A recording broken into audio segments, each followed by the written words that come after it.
नमस्कार, 9 न्यूजमध्ये आपलं स्वागत। आज आपण एका अशा विशेष व्यक्तीशी गप्पा मारणार आहोत की ज्यांच्याशी गप्पा मारल्यावर या वेगळ्या क्षेत्राची वेगळी ओळख तुम्हाला सर्वांना माहीत होणार आहे। आज आपल्यासोबत आहेत विधान परिषदेचे सदस्य म्हणून ज्यांच्या अंतर्गत 5 जिल्हे आणि 54 तालुक्यांचं प्रतिनिधित्व करण्याची जबाबदारी सोपवली आहे। ते पदवीधर मतदारसंघाचे आमदार डॉक्टर सुधीर तांबे आणि फक्त एकदा नाही दोनदा नाही तर ते तिसऱ्यांदा या मतदारसंघाचे आमदार म्हणून निवडून आलेले आहे। सो त्या हॅट्रिकबद्दल त्यांना खूप खूप शुभेच्छा आणि 9 न्यूजमध्ये आपलं स्वागत सर। डॉक्टर सुधीर तांबे यांनी MS सर्जन म्हणून त्यांच्या करिअरची सुरुवात केलेली आहे आणि वैद्यकीय क्षेत्रात खूप चांगलं काम त्यांनी केलेलं आहे। आणि डॉक्टर, हे वैद्यकीय क्षेत्रातून अचानक राजकीय वाटचाल, हा प्रवास कसा काय घडला? नमस्ते। आज मला 9 न्यूज या चॅनलच्या द्वारे आपल्या सर्वांशी संवाद साधताना खूप आनंद होत आहे। राजकारणामध्ये मी वैद्यकीय क्षेत्रामध्ये BJ मेडिकल कॉलेजीतनं MA झालो आणि त्यानंतर संगमनेर येथे मी माझं सर्जिकल नर्सिंग होम सुरू केलं। मी राजकारणात अचानक नाही आलेलो, परंतु माझा तो एक थोडासा सामाजिक कामाचं पहिल्यापासून आवड होती, सामाजिक कामाचा पिंड होता। त्यामुळे वैद्यकीय क्षेत्रात आल्यानंतर मी सामाजिक कामामध्ये असायचो। आमची एक संग्राम नावाची संस्था मी निर्माण केली होती, त्याद्वारे विशेषतः दिव्यांग मुलांसाठी आम्ही काम सुरू केलं। तसंच ग्रामीण भागामध्ये शेतकऱ्यांना जोडधंदा व्हावा, त्यांची आर्थिक उत्पन्न वाढावं यासाठी आम्ही काही प्रयोग त्या ठिकाणी करत होतो आणि पर्यावरणामध्ये आम्ही खूप काम करत होतो। हे सगळं करत असताना मी माझ्या त्या भागातल्या लोकांच्या आग्रहामुळे सुरुवातीला मी नगरपालिकेमध्ये नगराध्यक्ष म्हणून निवडून आलो आणि मग इथून माझी राजकीय याला सुरुवात झाली। सिद्धहस्त शल्यचिकित्सक ते पदवीधर मतदारसंघाचे आमदार, हा प्रवास त्यांचा अतिशय दैदिप्यमान आणि कोणालाही एक आदर्श ठरणारा आहे।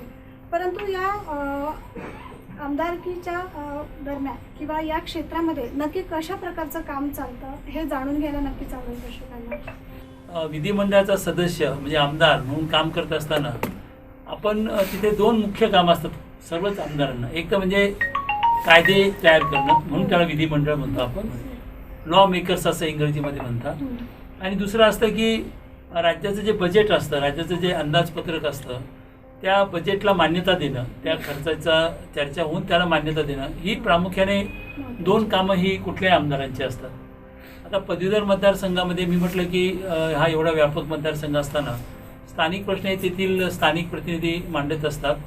तर आम्ही प्रामुख्याने जे राज्याच्या स्तरावरचे प्रश्न आहेत, विशेषतः ज्या प्रश्नांकडे साधारणपणे चर्चा होत नाही किंवा थोडंसं दुर्लक्षित असतात, त्यामध्ये शिक्षण आहे, आरोग्य आहे किंवा बेरोजगारांचे प्रश्न आहेत, हे प्रश्न मी सातत्याने 5 वर्षे मांडले। शिक्षण क्षेत्र हे तशा अर्थाने खूप महत्त्वाचं आहे, कारण आपला देश हा आपल्या देशामध्ये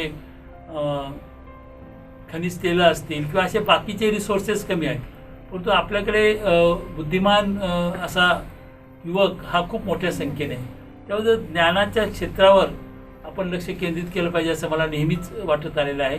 कारण कुठला देश किंवा प्रदेश जर आपल्याला विकसित करायचा असेल तर आपण ज्ञान म्हणजे किंवा शिक्षण हे एक जागतिक दर्जाचं शिक्षण व्यवस्था निर्माण करणं, हे खऱ्या अर्थाने आपल्या देशाला जे आपण स्वप्न पाहतो की जगामध्ये एक विकसित आणि एक बलशाली राष्ट्र भारत झालं पाहिजे, हे स्वप्न जर आपल्याला पूर्ण करायचं असेल किंवा आपल्या देशासमोरची सर्व आव्हानं आपल्याला पेलायची असेल तर आपल्याला शिक्षण क्षेत्रावर अधिक लक्ष दिलं पाहिजे। या भावनेतून मी शिक्षण क्षेत्रामध्ये खूप काम केलं। त्यामध्ये विनाअनुदानित जे काही शिक्षण व्यवस्था आहे त्याऐवजी पूर्णतः अनुदानित शिक्षण व्यवस्था असली पाहिजे, पुरेसे शिक्षक त्या ठिकाणी असले पाहिजे, विषयवार कला क्रीडा अशा विषयांना सुद्धा तिथे पुरेसे शिक्षक उपलब्ध असले पाहिजेत आणि एक दर्जेदार शिक्षण व्यवस्था निर्माण झाली पाहिजे। संस्थांना सुद्धा त्या ठिकाणी शासनाने भरपूर मदत केली पाहिजे, किंवा शिक्षणावरचा खर्च शासनाने वाढवला पाहिजे। आज आपण बघतोय की शिक्षण व्यवस्थेमध्ये 2 भाग झालेले आपल्याला पाहायला मिळतात। काही जे अत्यंत चांगल्या कुटुंबातील मुलं आहेत ते इंग्रजी माध्यमाच्या शाळेत जातात आणि बाकीची सर्व मुलं आहेत ती मराठी माध्यमाच्या शाळेत शिकतात।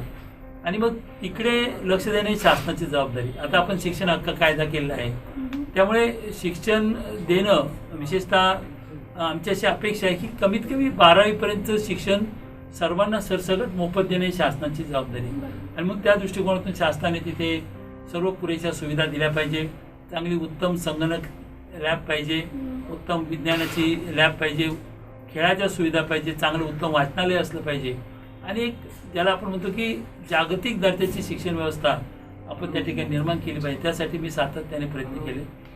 दुसरा जो महत्त्वाचा प्रश्न आहे, आपण रोटी कपड्यावर मकाने आपल्या मूलभूत गरजा आहे असं म्हणतो, परंतु आता बदललेल्या समाजव्यवस्थेमध्ये आरोग्य हा देखील खूप महत्त्वाचा विषय झालेला आहे. आपण पाहतो की कोरोनाच्या कालावधीमध्ये आरोग्य सुविधा आणि आरोग्याचे प्रश्न हे प्रामुख्याने ऐरणीवर आलेले आहे आणि त्याचं महत्त्व देखील इथे अधोरेखित झालेलं आहे. मी विधान परिषदेमध्ये गेल्यानंतर गरीब जे पेशंट असतात, गरीब नागरिक जेव्हा आजारी पडतात तेव्हा त्यांना खाजगी हॉस्पिटलमध्ये गेल्यानंतर खूप खर्च होतो. तो त्यांना परवडत नाही, परंतु तो त्यांना करावाच लागतो, तो अनिवार्य असतो. कारण सरकारी इस्पितळामध्ये जाणं, सरकारी हॉस्पिटलमध्ये जाणं नागरिक सहसा टाळतात, त्यांना त्याची एवढा विश्वास वाटत नाही त्यांना. आणि म्हणून त्यांना खाजगी रुग्णालयामध्ये परंतु सरकारी योजनेमार्फत त्यांच्या सुविधा झाल्या पाहिजे. म्हणजे चांगली एक सार्वजनिक आरोग्य विमा त्या ठिकाणी असला पाहिजे. यासाठी सातत्याने आम्ही आग्रह धरला आणि त्यातून आपण बघतो की राजीव गांधी जीवनदायी योजना सुरू झाली, ती आता महात्मा फुले जीवनदायी योजना म्हणून ओळखली जाते. त्याचबरोबर जे छोटे छोटे आजार असतात त्याच्यासाठी सुद्धा एक राष्ट्रीय स्वास्थ्य विमा योजना जी आहे ती सुद्धा त्या ठिकाणी लागू ती व्हावी, कारण ती गेले काही वर्ष ती बंद आहे, ती पुन्हा सुरू व्हावी. म्हणून आपण शिक्षण आणि आरोग्य ह्या विषयावर अधिक भर देऊन त्याला आजारी पडल्यानंतर खाजगी रुग्णालयामध्ये उत्तम दर्जाची सुविधा आणि त्यासाठी आरोग्य विमा योजना ही शासनाने लागू करावी. ती आता लागू केलेलीच आहे. त्यामध्ये अधिक सुधारणा व्हाव्यात, अधिक चांगल्या पद्धतीने लागू व्हावी. अपघात झाल्यानंतर लोकांना अचानकपणे हॉस्पिटलमध्ये जावं लागतं, त्यासाठी सुद्धा योजना याव्या. यासाठी सातत्याने हे प्रश्न मी विधान परिषदेमध्ये मांडले. आणि नक्कीच डॉक्टरांचं शिक्षण क्षेत्रातलं, आरोग्य क्षेत्रातलं काम इतकं जबरदस्त आहे आत्तापर्यंतचं की त्याच्यामुळेच त्यांची हॅट्रिक झालेली आहे आणि ते तिसऱ्यांदा या पदवीधर मतदारसंघाचे आमदार म्हणून निवडून आलेले आहेत. त्यांनी सांगितलं आहे त्याप्रमाणे त्यांना पुढच्या योजना किंवा पुढचे त्यांचे काय भविष्यातील प्रकल्प आहेत ते देखील पूर्णत्वास आणायचे आहेत. परंतु तत्पूर्वी डॉक्टर, मला हे जाणून घ्यायला आवडेल की तुम्ही शिक्षण क्षेत्रावरती इतका भर देत आहात, इतकं चांगलं कार्य करत आहात, परंतु सध्या जी ऑनलाईन शिक्षण पद्धती चालू आहे तर त्याच्यात आपण बघतोय की मुलांना असं कंप्लेंट येत आहे की मुलांना समजत नाही आहे किंवा कळत नाही. तर जवळजवळ आता अजून वर्षभर तरी सर्वजण म्हणतात की ही शिक्षण पद्धती चालू राहणार आहे.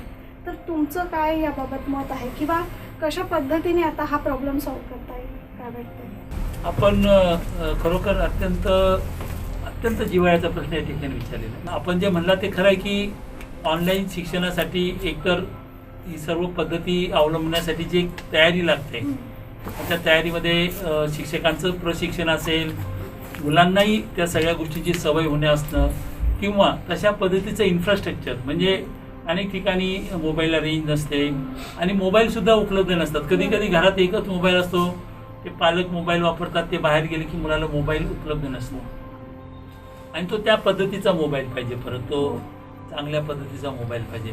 त्यामुळे या तीनही गोष्टींचा विचार करता ऑनलाईन शिक्षण हा काही खऱ्या अर्थाने विशेषतः आपल्याकडे खूप व्हेरिएशन आहे. म्हणजे एकीकडे कल्पना केली की एखाद्या सधन कुटुंबातला किंवा शिक्षित कुटुंबातला एखादा डॉक्टरचा मुलगा आहे आणि त्याला त्याची आई पण शिकलेली आहे, त्यांना ऑनलाईन शिक्षण शक्य असेल कारण ती पालक त्याच्या शेजारी बसतात मुलाच्या आणि ते सर्व गोष्टी पाहतात किंवा त्याला ते सर्व शक्य असतं.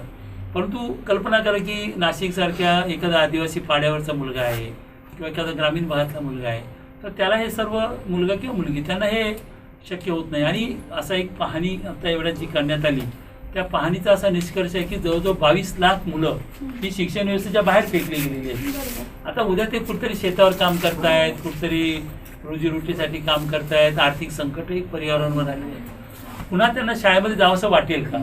कारण आपल्याकडे ह्या करोनाच्या व्यतिरिक्त आपल्याकडे मोठ्या प्रमाणावर गळती हा विषय आपल्याकडे आहेच. कारण मुलं शाळेत जातात, मध्ये शाळा सोडून देतात, म्हणजे पहिलीला जर 100 मुलं असली तर 10वीला जेव्हा ते पोहोचतात त्यातली बरीचशी मुलं मध्ये गळून गेलेली असतात.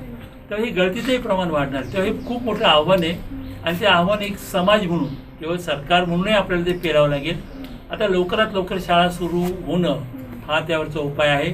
परंतु आता शासनाने तसा इरादाही जाहीर केला होता.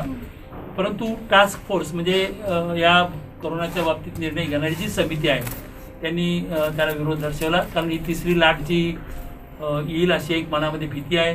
तिच्यामध्ये लहान मुलं जास्त बाधित होतील अशी भीती आहे. जे एकीकडे आपलं जीवितही महत्त्वाचं आहे आणि दुसरीकडे मुलांचं शिक्षण व्यवस्था महत्त्वाची आहे. आणि विशेषतः कोरोना संपल्यानंतर मात्र आपल्याला पुन्हा एकदा एक ड्राईव्ह घ्यावा लागेल.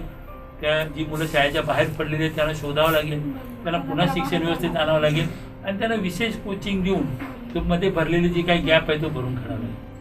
नक्कीच डॉक्टर सुधीर तांबे यांनी आपल्याला आताच्या जी शिक्षण पद्धती, बदललेली शिक्षण पद्धती आहे त्याबद्दल चांगलं मार्गदर्शन केलेलं आहे आणि कदाचित भविष्यात अशा पद्धतीचा धोका वारंवार पण ओढवू शकतो. त्याच्यासाठी नक्कीच आपल्याला इन्फ्रास्ट्रक्चर तयार करणं हे खूप जरुरी झालेलं आहे. जाता जाता आपण एक प्रश्न विचारूया की आता भविष्यातल्या तुमच्या काही योजना आहेत, कारण 3री टर्म तुमच्याकडे परत आलेली आहे, 3ऱ्यांदा तुम्ही निवडून आला आहात, तर भविष्यातल्या काही योजना? शिक्षण आणि आरोग्याबरोबरच आपल्याकडे बेरोजगारी हा देखील एक खूप महत्त्वाचा प्रश्न आहे. आणि विशेषतः आपण बघतो की नोटाबंदी झाली. त्या नोटाबंदीमुळे हजारो छोटे आणि मध्यम आकाराचे कारखाने बंद पडले. बेरोजगारीमध्ये खूप मोठी वाढ झाली. जे शहरामध्ये काम करणारे लोक होते ते बरेचसे आता शेताकडे वळायला लागले आणि त्यामुळे ते ग्रामीण भागामध्ये पुन्हा शेतीवर अवलंबून असणाऱ्यांची संख्या वाढलेली आहे. हा देखील एक मोठा चिंतेचा विषय आहे. आणि मुलं शिकतात, पदवीधर होतात, परंतु त्यांना नोकरी मिळत नाही, त्यांना स्वयंरोजगार निर्माण व्हायला पाहिजे.